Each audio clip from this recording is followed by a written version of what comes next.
니트. 네, 네. 니트를 이렇게 따로 규정하는 이유는 뭘까요? 기존에 뭐 여러 가지 네. 취업과 실업 이런 카테고리들이 있는데 네.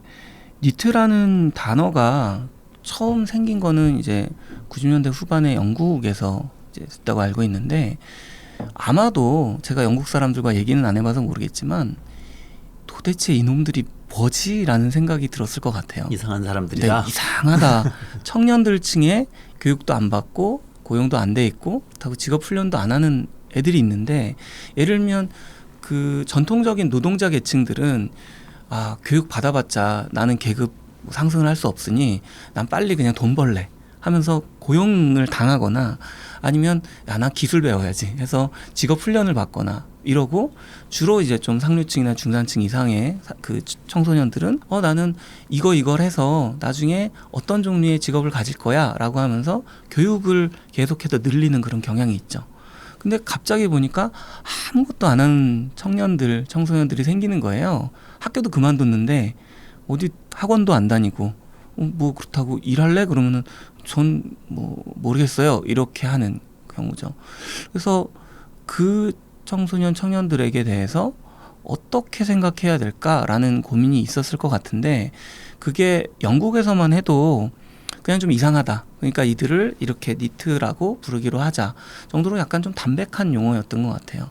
그래서 지금 이제 유럽 쪽에서 니트를 어떻게 보고 있냐 그러면 취업 취약 계층이죠. 그러니까 이런 것도 안 되고 저런 것도 안 되다 보니 이 친구들은 그냥 있다라고 생각을 하는 것 같은데, 이게 2000년대 초반에 일본으로 건너가면서 80년대 후반 정도부터 많이 있었던 히키코모리라는 개념이랑 결합이 돼요. 그래서 히키코모리는 사실 일본의 잘못된 우리랑도 되게 비슷한 입시 중심의 경쟁 중심의 교육제도에서 부등교라는 것이 생겨나고 학교를 가지 않는 그 부등교가 점점 더 길어지니까 학교를 안 가고 오래 있다 보니까 사회와 접촉할 수가 없는 거죠. 그래서 방 안에 틀어박혀 있는 사람이라는 이런 그 개념으로 히키코모리라는 게 생겨났고, 우리나라에서는 그걸 은둔형 외톨이로 번역을 했어요. 그래서 그런 사람들이 있는데 2005년인가 8년인가쯤에 이제 일본에서 조사를 했을 때 히키코모리 70만 명, 니트 80만 명 이런 식이었던 것 같아요. 그러니까 굉장히 많은 사람들이 이미 고립 상태에서 은둔을 하고 있거나, 아니면 그 상황이 당연히 고립 상태에서는 아무것도 못 하잖아요. 고립돼 있지 않지만 니트 상태에 있는 사람들이 많아졌던 거죠. 그걸 설명할 수 있는 개념이라고 생각했던 것 같아요. 그래서 일본에서 니또 이렇게 발음을 하는데, 그 니트를 히키코모리랑 연결해서 생각을 하기 시작한 거죠. 그래서 일본에도 보면 제가 많은 그 연구자나 지원자들을 만나보면 어떤 사람들은 니트와 히키코모리는 좀 다른 거지 라고 생각하는 경우가 있고, 개념적으로는 좀 다르지만 니트 상태에 있다 보면 오래 가면 히키코모리 되고, 히키코모리는 자동적으로 니트니까 니트나 히키코모리나 이런 식으로 생각을 하는 거예요. 그게 한국에 와서 놀고 먹는 니트족, 뭐 캥거루족이라는 얘기도 있고요. 부모님 품 안에서. 그게 2000년대 한 중반부터 많이 이 기사에 나왔어요. 그 이유가 청년 실업이 진행이 되고 있었는데, 이미 청년 실업 뭐 70만 명 뭐 이런 얘기가 막 나오고 있었는데, 한쪽에서는 구조적인 문제라고 얘기를 하지만 한쪽에선 개인의 책임이라고 돌리고 싶었던 거죠. 그래서 사실은 개인들이 적극적으로 나서서 뭘 하려고 안 하니까 그렇죠. 청년들이 일자리를 네, 못 구하는 거 아니야, 이런 얘기. 네.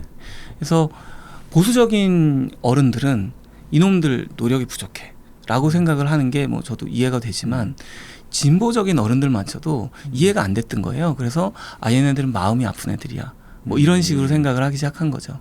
그래서 니트라는 논의가 그 안에서 지금 10몇 년 동안 별로 발전되거나 심화되지 못하고 그냥 놀고 먹는 니트족 이런 식으로만 돼왔던 것 같아요. 사회적 병증이라고 본 거네요. 네. 전체적으로. 그래서 마치 하나의 어떤 라이프 스타일처럼 나는 일하는 거 너무 힘든 것 같으니까 그냥 부모님이 나 내쫓지도 않고 집에 있을래 라고 생각하는 니트 상이 생긴 거예요.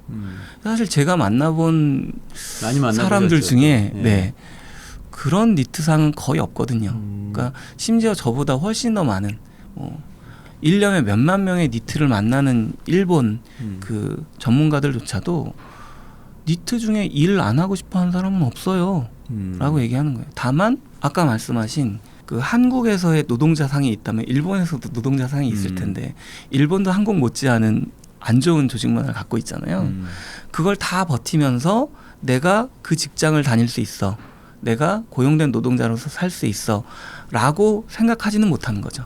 이 니트라는 사람들이 뭐 내가 낯을 좀 가리던 아니면 뭐 어떤 능력이 좀 부족하던 아니면 사회 스킬이 조금 어렵던 그래서 그걸 못하겠다고 생각할 때는 도 아니면 모의 사회잖아요. 그래서 모가 될 수 없으면 넌 도야 라고 얘기를 하는 거예요. 일본에서도. 그렇기 때문에 한국에서도 좀 비슷한 상황이 있는 거죠. 많이 만나보셨잖아요. 네네. 어떤 분들이세요? 좀 구체적으로 얘기해 주시면 더 이해가 잘 될 것 같아요. 네, 저랑 비슷한 사람들입니다. 어떤 일을 하고 싶어하는 분들이요? 그러니까, 뭘 하고 계세요? 네, 그 얘기를 좀 먼저 드리면 네네. 사실 저도 처음에는 니트나 혹은 뭐 은둔형 외톨이라고 하는 사람들이 굉장히 조금 어떤 개인적인 성향을 갖고 있는 사람들이라고 생각을 했어요. 그래서 세 가지 정도로 왜 니트가 되나 혹은 고립되나 라고 생각을 했었는데 한 가지 첫 번째는 기본적으로 사람이 좀 예민한 사람들이 있어요. 저는 사실 신체적으로도 굉장히 예민하고 심리적이나 어떤 사회적인 그 관계에서도 굉장히 예민한 청소년이었어요. 그래서 학교 다니는 것도 되게 힘들었고 물론 그걸 어떤 심리적인 문제로 볼 수도 있지만 저는 뭐 기질적인 문제 한의원 가면 이렇게 얘기하는 그런 것도 있다고 생각을 하는데 근데 그랬을 때 이런 사람이 어떤 가족이나 어떤 관계 두 번째는 그 관계 속에서 훈련이 되는 거잖아요.